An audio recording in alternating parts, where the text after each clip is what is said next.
All right, we're going to discuss what's happening in Palau in just a moment, but we need to get your reaction on Ripple scoring a partial win here. How are you feeling about it? How's the rest of the company reacting?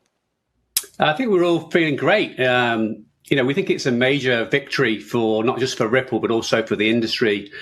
We've been looking for clarity in the US for a long time. I think the real big takeaway is that, the judges ruled that, XRP in itself is not a security. And that is a huge breakthrough, a huge victory. So, yeah, we're feeling great. Thank you. But it doesn't seem like the story's over quite yet. So, I mean, like after you're done high-fiving Brad Garlinghouse in the hallways, what exactly is going on? Like, what's the battle plan if you're going to be, maybe fighting this out for a while, as long as you have this 3-2 SEC involved? How do you approach, and since you're focused on CBDCs, how do you approach other central banks, knowing that you have this sort of conflict with one of the largest, with basically the largest economy in the world? Yeah, well, a couple of thoughts on that, Lawrence. Firstly, I'm not going to comment on the ongoing strategy. We have, much bigger brains and the legal team working on that aspect. But I think one important factor here is that, going right back to the start of when the case was brought, that was almost exactly the same time that we started out on our CBDC projects, and it was kind of a strange time. So we just had this lawsuit.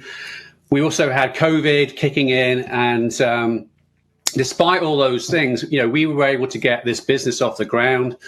I would tell you that outside of the US, the SEC case, had almost no impact on our ability to get conversations and projects going with central banks. I know here in the US, we focus a lot on the US, that's what you'd expect. But the reality is that the rest of the world does not see things the same way. I think it's been clear for a while that countries like the UK and Switzerland and Japan have been very clear that XRP is not a security.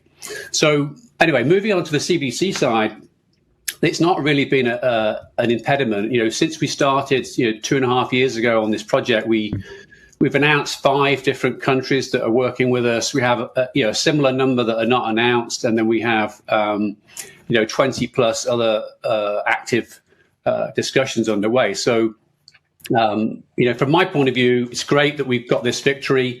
It doesn't dramatically change the work that I'm working on with central banks around the world. That's interesting. So when you're talking to these different central banks around the world and working with regulators, the case hasn't really come up. They always ask the question, and what's your point on it? And you say, well, this is a US specific situation, it hasn't impacted our business in other markets, and then they move on. I mean, I don't think we've had no countries say we don't want to talk to you because of it. So yeah, it's a bit of a red herring when it comes to other markets.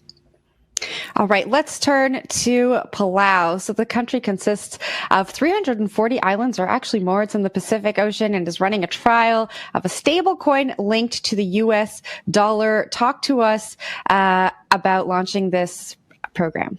Yeah, thanks. So this is like one of my favorite things to talk about. So happy to be on talking about it. Palau is, as you mentioned, is in the Pacific. It's